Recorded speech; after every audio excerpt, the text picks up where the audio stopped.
top of the sport for quite some time now. But International Fight Week, main event, I mean, is this an extra special week for you? Yeah, it definitely is. It's always good to fight on International Fight Week, but to be headlining, something special. Yeah. Incredible fight last time out. Obviously didn't get the result you wanted. Controversy maybe in the result, but I'm wondering, a fight like that, are there lessons you take out of that, back to the featherweight division, or is it more just like, I went out there and I gave it a shot? There's lessons to be learned, win or lose, win or a loss. It's play on for me, honestly. That camp was great. I definitely leveled up in some different areas. So that's why you want to challenge yourself, because that's exactly what will happen. A lot of people look at what could go wrong, but you've got to look at what could go right, and then obviously you look at the future, because I'm a lot stronger man for it. And as I said straight after that fight, these featherweights better fucking watch out. I love it. And obviously, you got to see Yair that night. It looked incredible. Talking about the preparation room, obviously you've been fighting nothing but killers for a while, but he seemed to present a unique challenge. I mean, did you find preparation uniquely challenging in this? Yeah, definitely. That's it's been exciting. I said I just mentioned how good it was to do the challenge in Islam. It's exciting. You want them challenges, and this is a total different challenge when it comes to the ground and the striking. And I'm disciplined. I'm always going to train hard. I've been saying that all week.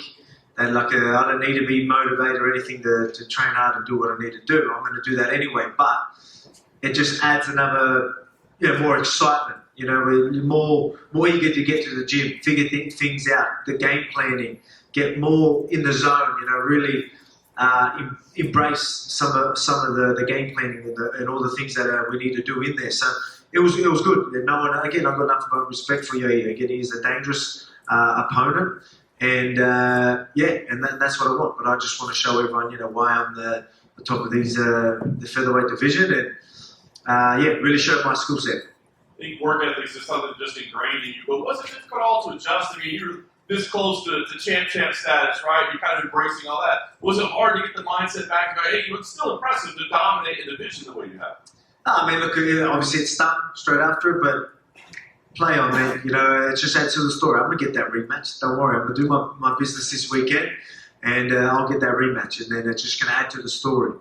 You know what I mean? It was a close one. Did we think we did enough? Yeah. Was it a robbery? No, it was a very, very close fight. I know that, but I showed you guys and I showed everyone that, I definitely wasn't going to get ragged on like everyone thought. I ended up on top and really put it on him. But the next one, I'll take that win, and it's just going to add to the story. Last thing for me, you kind of touched on it there. I mean, a win here obviously would be huge. I know you were impressed with the leads for you. I mean, you want to continue to finish belt. I wasn't that impressed, you were. But I'm glad that everyone's impressed because, again, that'll just hype up a future fight. Just, but I've got more of a threat in front of me this weekend, so I'm going to pay attention to that. If he wants that smoke, it's going to be good because I know he will talk that trash, which is fun, and punching people in the face and talk trash is so much better. Alex, just going off that, why exactly weren't you impressed with Video? What did you see that we perhaps didn't see in that fight? Oh, mate, I can't give too much away, right? I think, I think a lot of people could probably touch on some of the things, but put it this way, people don't look like that when I'm in front of them. You mentioned there about people talking trash. I'm assuming you weren't that impressed with his prediction that he would beat you in the first round. What do you mean? Yeah, it's dreaming. With the Islam fight, is that one of those fights where 25 minutes in there with him gives you such a good game plan and blueprint for how to beat him the second time? He's one of those guys that once you compete against him, the first time you know exactly the adjustments you need to make for the second fight. Man, I knew what adjustments I needed to make as soon as I stepped out of that octagon. Straight away I was like, man, I wanted that rematch right now, like I know what to do. Everyone knows I'm good with the rematches, and they're just, right now again I've got to focus on Yair Rodriguez, but that'll come. Yeah, with the Rodriguez thing, you're going from lightweight back down to featherweight. I saw in some of your pre-fight stuff that you were saying you felt a lot sharper and more explosive. What's the biggest sort of thing you weren't expecting from the weight changes that you've had over the last year? So going heavier? So you've got going heavier, then going back lighter. Oh yeah, but I obviously noticed that extra weight. That's why during camp, when I was doing the bulking and I was a little bit heavy, everyone knows the workload that I've got. it was at the end of the week, my body was definitely feeling it. Carrying that weight wasn't obviously moving as much, and just to definitely warn you that a little bit more. So halfway through the camp, I'm like, I want to be a little bit lighter. I want to be, because I reckon I'm going to be just as strong anyway, and I'm going to be fast. So we found that perfect weight, and that was a little bit lighter. So I wasn't too much heavier than I would be this weekend, to be quite honest. Not too much anyway. But yeah, it feels good to be at featherweight again and being as sharp as ever. So definitely that bulk made me stronger. That camp and again rising to that challenge, to that occasion, definitely put some of my skills on a whole other level.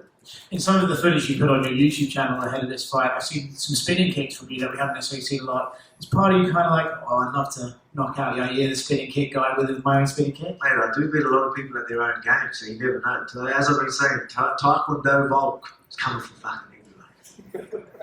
Excuse my French. A lot of talk going into this card about like Robert Whittaker maybe making a quick turnaround for Sydney. Is there any interest on your behalf to do that? I know you said you want to be active, or is that maybe too much with like championship fights? I mean, it wouldn't be too much. There's a couple of hurdles there. Like obviously, making sure you've got the right opponent, making sure there's no injuries and little things like that. But so Emma's my wife is due like 2 days before the Sydney card, so there's another little hurdle there. But we're talking to doctors, maybe juice a week earlier, or, you know what I mean? Like, we'll see what we can do. All stops. If we do get Islam and Charles again as the next lightweight title fight, do you expect that to go similar, or do you think maybe we get a different result this round? I expect that to go similar. And that's no disrespect. Well, I mean, obviously, Charles is very dangerous. He can always catch him, but I think Islam's style, he's patient. He doesn't take unnecessary risks. So you need to, put it to him in different ways than just hoping to land something, just one shot. I think so. And I'm not saying that's all how Charles fights. I just think, look, Islam's good. He's well rounded. You know what I mean? A lot of people are trying to say, oh, we found a chink in the arm, or he's like, I've figured the puzzle and all that. It's just, that's me. That's because I was in front of him. He is as good as you were saying, but I just told you that how good I am, and was going to show you that. But again, every time I talk about it, I'm just like, look at my hand raised. It's so much a better conversation to have. But yeah, I see it being the same. So I'm the guy to take that belt. If Charles did win, would any of you be disappointed? Like, is going back to 155, is it about beating Islam or the belt? What's more important to you? Beating Islam. Alex, over here. You mentioned Charles Oliveira. What did you make of his performance against Beneil Dariush? He was counted out by a lot of people, and he went out there and made a statement. It was. I was surprised by how many people were counting him out. Again, look at who Charles has fought. The who's who. He's so dangerous. You know what I mean? So I wasn't surprised. I know Dariush is very durable and well-rounded, but I mean, I just thought that matchup wasn't too bad for Charles. And he showed that. He showed again, he's a dangerous dude. So you've got to be careful. You've got to approach him the right way. We were here about a year ago when you fought Max Holloway, and you talked about sort of being disrespected a bit by people, calling, there's Max calling you the uncrowned champ and all that. And since then, you've had the fight with Islam, and I know it didn't go your way, but a lot of people felt like you put on a very good effort. How have things changed from the fan perspective? Does it feel like you gained even more fans from that performance against Islam? Yeah, it's obviously the stocks did lower after that one anyway. So that's why so many people, were obviously saying to me like, oh, you should be proud, like, oh, because I was surprised. You'd be surprised how many people, didn't think I would be, thought that I'd probably get mad at, like, you know what I mean, and didn't think I stood a chance. And there's probably people close to me that thought that. There was vibes I was getting, the whole way through the whole thing. It's like, almost why you're doing these vibes. So, so a lot of people didn't expect the fight to look like that, even people close to me. And, but yeah, that's why a lot of people, oh man, like you should be so proud. No, they were, very, very happy with that, and obviously the fans as well. So everyone, I still got to show myself, but that's why it stung me more than. Obviously, it's always going to sting the guy that loses more, but it stung me because I know I could get that job. I know I will. I will get it in the future. But so that's why hearing people congratulating me for losing, was pretty tough for the first week, but I understand it. Like it did help with the loss. You know, a lot of people are like, how do you take it? Look, play on. You know what I mean? I say play on, probably because of my mindset and how I go about things. I just adapt. You know, I've just always been good at doing that. But you know, that sort of process with everyone being like, wow, you know what I mean? Probably helped a bit too. And last one for me, Max Holloway's fighting the Korean Zombie. If you go out there and win on Saturday, do you think we'll see him move up? Because if you're still champion, I don't think we'll see a fourth fight between the two of you. Yeah, man, that's you know, everyone's we've all, you know, I like to say I've read that book. You've all read that book. You know what I mean? So yeah, it's a tricky situation for him. You know, he's probably, you know, hoping that Yair takes me out and then he can get a shot. But yeah, I don't plan on that happening. Alex, over here. Right. Can I ask what this Band-Aid is on your face? You know Nelly? Nelly, you know what I mean? Is that a UFC You champ? know, yeah, it is actually, you know what I mean? Look, there's a little scratch and, you know, we don't want to get it infected so close to the fight. So, yeah. Can I ask? Because Yair's been in the UFC, like he was in the UFC before you. I think it looks cool. It doesn't look bad. They custom, you know, they custom made the Mexican belt or whatever it is. They custom made some Band-Aids for it. Can I ask, how long has Yair been on your radar? Because he was in the UFC. He had a lot of highlights even before you came over, so it felt like there were a lot of breaks in his career. But like, how long? How long has he been on your radar as a future opponent? Oh, they're all on my radar, right? Like I keep an eye on everybody, but yeah, he's definitely been right up there. You know, he's had a couple of number one contender fights as well, been in position where, you know, knowing that he could be next or coming up soon. So I'm definitely, because I know how dangerous he is, so I knew he would eventually be there. But you just had to wait for the right time that you know, it was his turn, and being interim champ, it's his turn. So the timing fits very well, and here we are, international fight. Do you pay attention at all to the top of the bantamweight division too? Because there's fighters like Aljamain Sterling that says like, well, look, if I beat Sean O'Malley, I'm going to go up, and that's another possible super fight for you. So do you pay attention down there as much? Oh yeah, for sure. Like I think if he goes out there and takes that shot, like he's definitely paid his dues. How many times defenses would that be?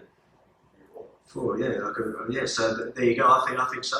He's a big dude, but yeah, just obviously he's got a tough fight ahead of him. But yeah, that's another possible fight. So yeah, there's plenty of options. And again, I want to be active, so cool, keep it rolling. Are the Nuggets going to be in attendance? Yeah, I think Jamal Murray's definitely going to be there. I don't know who else. So yeah, I'm a Nuggets guy. So yeah, it was good. The timing was perfect actually. So I ended up meeting him in August last year, and he got to the season. I was backing him, and they won. Perfect. And I was going to be here International Fight Week to support me. So looking forward to it. And then the last one for me, Saturday's going to be Robert Lawler's last fight in the UFC. So I'm curious if you have any favorite memories or favorite fights from his career. Oh man, there's so many. So many. I mean, that wall that had the face off, you know what I mean, and his lip was just completely open. You know, that's got to be a pretty iconic moment. So even me and myself and Ortega had like a face off, you know what I mean. I was even like sort of thinking I get them sort of vibes, you know what I mean. So that just shows you, you know, that's a big moment for me. But you know, I think of that when I look at that Ortega. So it shows you how much of a big moment that was, especially the blood they had and, you know, the war they had. It's crazy. People always remember those fights. Alex, just over here. You mentioned about the transition back down to 145. Was that hard, and do you see yourself being able to do that successfully, going back and forth through the divisions? Yeah, no, that wasn't too hard. Actually, as I said, I didn't end up that much heavier. So we did the body scans once we knew the fight was happening, and we were sitting at pretty much the same that same weight or like muscle and everything as we did like for July last year. So it's I don't think we actually put on too much. So and I don't want to for next time at my weight. I know I don't need to because the strength's not the issue. None of my strength and my technique will be enough for all the lightweights anyway. So then that'll make that transition much easier. Do you think that would impact your performances at all at lightweight, making that transition? No, because I'm going to sit around pretty much the same weight.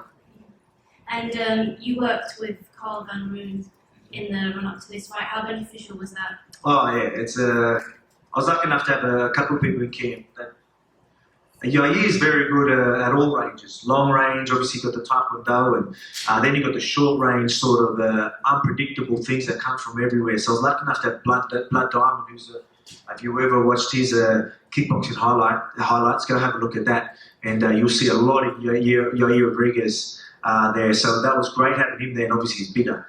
And then Carl Van Roon, that 11-time taekwondo world champion. You know, he's a specialist at what he does, and he does MMA. He understands the game. He did a lot of study and really committed to being a training partner for me. And he's, again, a lot bigger than me. So having guys like that to not just go through and work techniques, I was sparring these guys. So, having a longer, rangier, 11-time world champion taekwondo guy spinning some crazy shit at you, that'll keep you on your toes. So, I'll be on my toes ready for whatever comes come Saturday night. And when you look at Yair's style, what do you think you need to be aware of the most, and how do you see the fight itself playing out?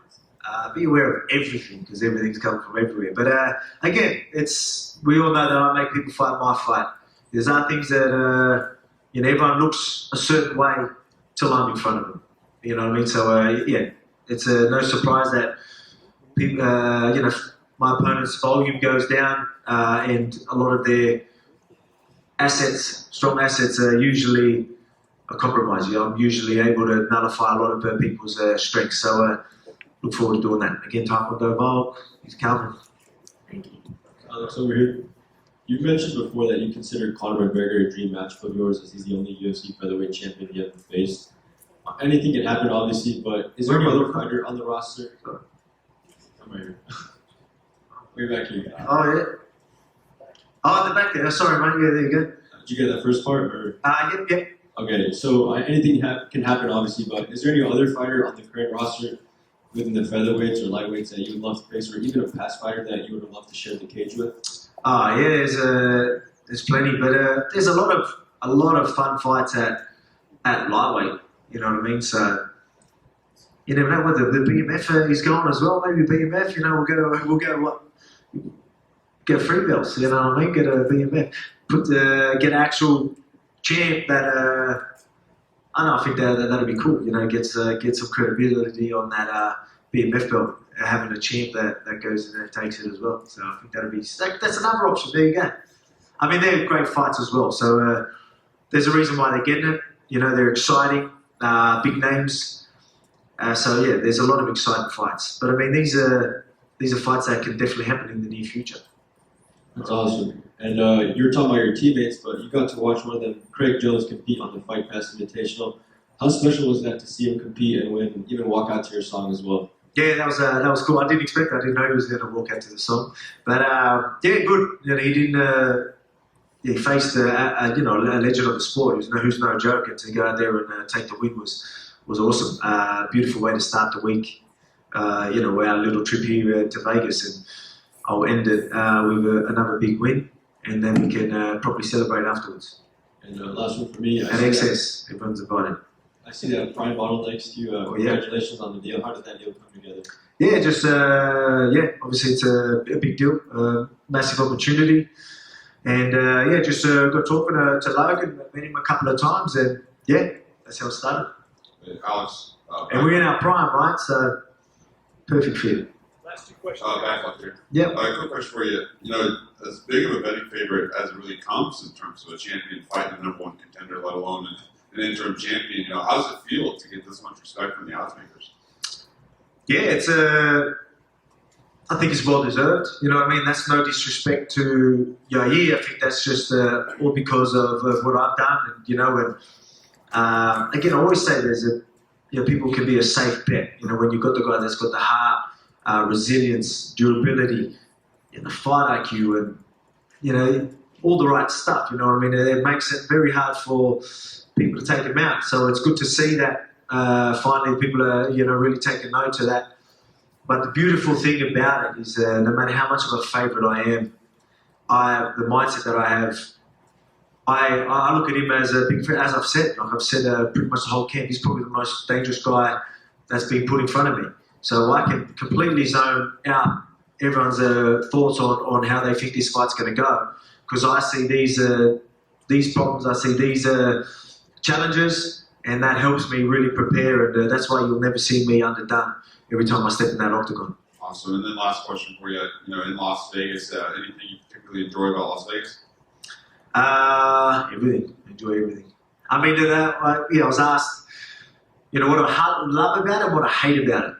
I love and hate both of them. Right now, while I'm cutting weight, not being able to eat, really, really enjoy Vegas. I hate it. But then straight after the fight, I'm going to love it.